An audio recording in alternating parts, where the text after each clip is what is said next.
Chaque jour, Charles et Carole vous présentent la leçon de l'école du sabbat.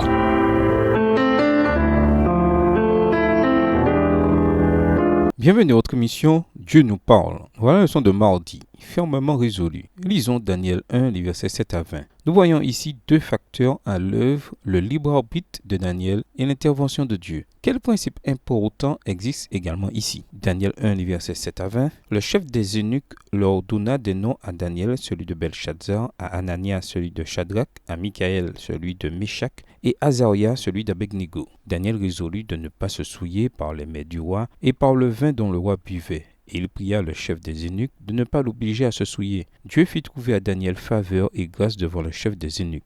Le chef des eunuques dit à Daniel, « Je crains mon Seigneur le roi qui a fixé ce que vous devez manger et boire. Car pourquoi verrait-il votre visage plus abattu que celui des jeunes gens de votre âge? Vous exposeriez ma tête auprès du roi. » Alors Daniel dit à l'intendant à qui le chef des eunuques avait remis la surveillance de Daniel, de Anania, de Michaël et d'Azaria. « Éprouve tes serviteurs pendant 10 jours, et qu'on nous donne des légumes à manger et de l'eau à boire. Tu regarderas ensuite notre visage et celui des jeunes gens qui mangent les mets du roi, et tu agiras avec tes serviteurs d'après ce que tu auras vu. » Il leur accorda ce qu'ils demandaient et les éprouva pendant 10 jours. Au bout de 10 jours, ils avaient meilleur visage et plus d'embonpoint que tous les jeunes gens qui mangeaient les mets du roi. L'intendant emportait les mets et le vin qui leur était destiné, et il leur donnait des légumes. Dieu accorda à ces 4 jeunes gens de la science, de l'intelligence dans toutes les lettres et de la sagesse, et Daniel expliquait toutes les visions et tous les songes. Au terme fixé par le roi, pour qu'on les lui amenât,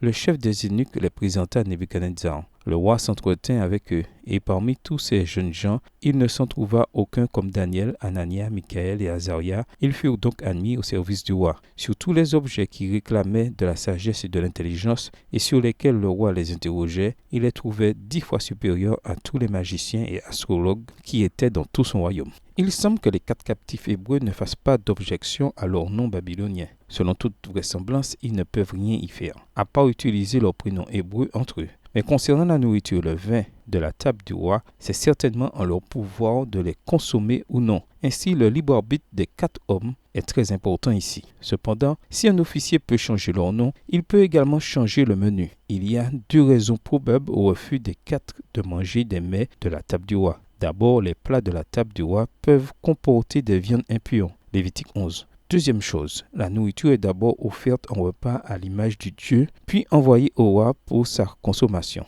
Ainsi, quand Daniel dit clairement, sans avoir recours au subterfuge ou à la tromperie, que sa requête a une motivation religieuse, c'est-à-dire que la nourriture du palais va le souiller, lui et ses amis. Daniel 1, verset 8. Il fait preuve de beaucoup de courage. Quand on considère l'échange entre Daniel et le fonctionnaire babylonien, plusieurs points importants ressortent. D'abord, Daniel semble bien comprendre la position difficile de son interlocuteur. Alors il propose un test. 10 jours à consommer des repas alternatifs devrait suffire à démontrer les bénéfices du régime et ainsi dissiper les craintes du fonctionnaire. Deuxièmement, la certitude de Daniel que l'issue sera positive en si peu de temps découle d'une confiance absolue en Dieu. Troisième chose, le choix d'un régime composé de légumes et d'eau renvoie à la nourriture que Dieu donna à l'humanité à la création, voir Genèse 1, verset 29. Une donnée qui influence peut-être également le choix de Daniel. Après tout, quel meilleur régime alimentaire pourrait-il y avoir que celui donné à l'origine par Dieu? Qu'y a-t-il de si important à propos du libre arbitre de Daniel qui ouvre la voie à l'action de Dieu? Voir Daniel 1, verset 9.